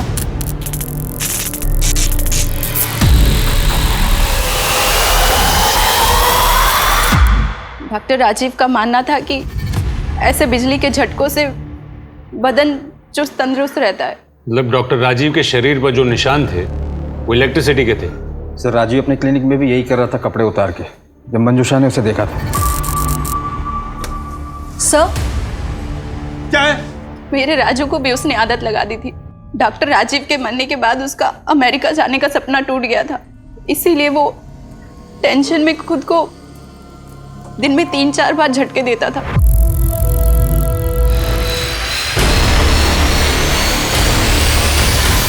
राजीव और राजू ने ये सब करना शुरू कब से किया? करीब 3 महीने पहले। रोनी, क्या किया तुमने पवन जी के साथ? राजीव इलेक्ट्रिक शॉक लेता था। आपको कुछ पता है इसके बारे में? क्या राजीव इलेक्ट्रिक शॉक लेते थे? आपको कभी शक हुआ कि आपकी शादी के बाद भी उसका अफेयर हो? मेरे डैडी का कोई अफेयर नहीं था। पल्लवी, वो मेरी माँ से बहुत प्यार करते थे। पल्लवी चुप हो जा। मेरे डैडी के कातिल को तो ढूंढ नहीं पा रही, बस आ जाती हूँ उन पे इल्जाम लगाने। पल्लवी चुप हो जाओ।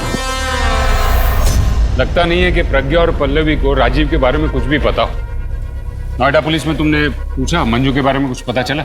नहीं सर, लल्लन से मंजू का स्केच बनवाकर सभी पुलिस में भिजवा दिया। और संतोष के घर के बाहर का सीसीटीवी फुटेज? हाँ सर, वो भी आने वाला है। सर, ये एक सीसीटीवी फुटेज मिला है संतोष के घर के बाहर का।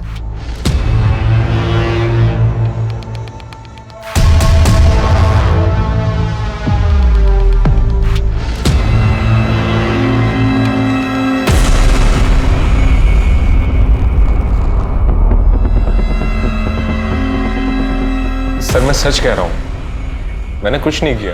जानता हूं, सीसीटीवी फुटेज देखा मैंने। जिस वक्त राजीव का मर्डर हुआ था उस वक्त तू संतोष के घर जाते हुए दिखा था। तुमने उस दिन कहा था कि कुछ लोग संतोष को धमका रहे हैं, उन्हें देखोगे तो पहचान पाओगे। हाँ सर।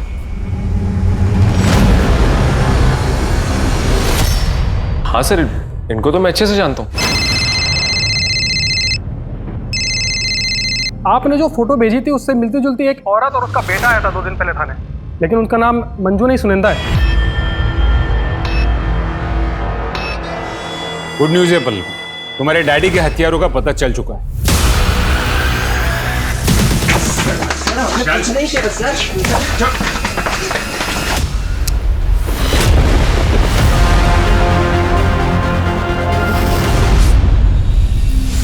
उसने अपना जुर्म भी कबूल कर लिया। पर क्यों मारा उन्होंने मेरे डैडी को? सर मैं आपको सब बताती हूँ, लेकिन मेरा राजीव के मर्डर में कोई हाथ नहीं है। शादी के बाद मुझे पता चला कि राजीव कितना साइको है। वो बहुत पॉसेसिव था। वो रात को मुझे बिस्तर से बांधता था। राजीव के साथ रहने में मुझे घुटन सी होती थी, लेकिन अगर डिवोर्स की बात करती तो शायद वो अपने आप को और हमें भी मार डालता। इसलिए मैं अपने बेटे को लेके वहां से भाग गई।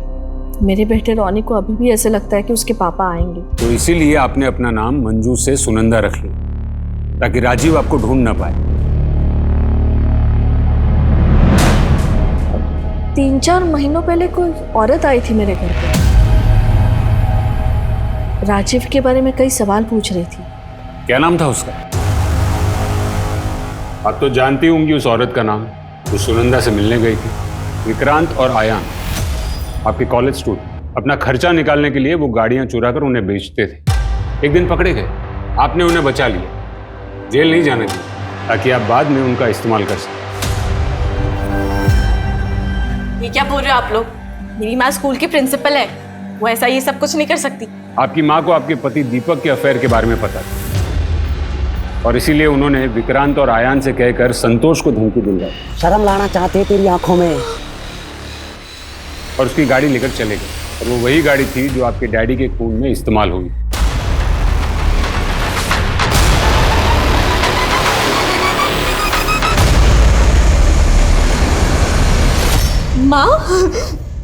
माँ क्या ये लोग सच कह रहे हैं? हाँ माँ बोलोगे ये झूठ है? हाँ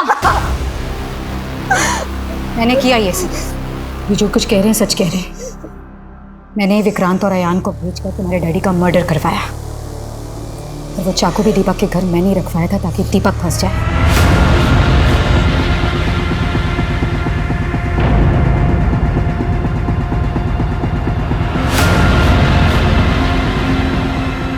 क्योंकि ऐसे मर्द यही डिजर्व करते हैं। दीपक पल्लवी को चीट कर रहा था और राजीव ने मेरा जीना हराम कर रखा। मुझे लगा था कि वक्त के साथ सब कुछ ठीक हो जाएगा, लेकिन नहीं। मैंने डिसाइड किया कि मैं राजीव के पास्ट के बारे में जानना चाहूंगी। अब जब कुछ फाइल्स खंगाली तो मुझे मंजू के बारे में पता चला।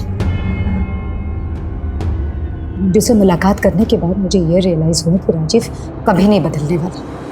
उससे पीछा छुड़ाना आसान नहीं था। मैं उससे दूर रहने लगी तो वो और पॉसेसिव हो गया। हर वक्त मुझे इम्प्रेस करने की कोशिश करता, कभी पार्लर ले जाता तो कभी मूवी देखने। लेकिन मैंने अपना मन बना लिया था। राजीव हम लोगों को मनाली इसलिए ले जाने वाला था क्योंकि उसे ये लगा कि दिन भर अगर हम लोग के साथ रहेगा तो मैं मान जाऊंगी।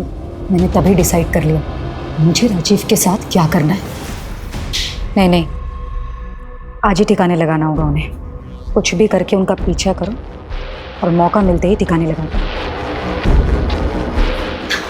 अरे वाह, हो गई सारी पैकिंग। पापा भी आ ही रहे हैं। सिर्फ 2 रास्ते थे मेरे पास, या खुद को मार लूं या राजीव को मार दूं। रास्ते तो कई होते हैं प्रज्ञा जी, पर हम उन्हीं रास्तों पर चलना पसंद करते हैं जो आसान होते हैं। और ऐसा ही एक आसान रास्ता आपको जेल की सलाखों के पीछे ले जाएगा।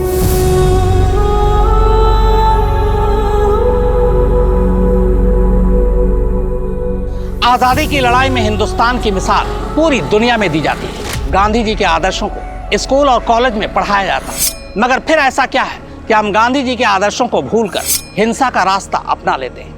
अपराधी चाहे कितना भी शातिर हो, एक न एक दिन वो पकड़ा जरूर जाता है। एक बड़े कॉलेज की प्रिंसिपल होने के बावजूद प्रज्ञा सैनी ने कानून का दरवाजा नहीं खटखटाया, बल्कि जिस साजिश के तहत उसने अपने पति को मरवाया, अगर उसी प्लानिंग के तहत वो पुलिस के पास जाती तो शायद इस केस का अंजाम कुछ और होता।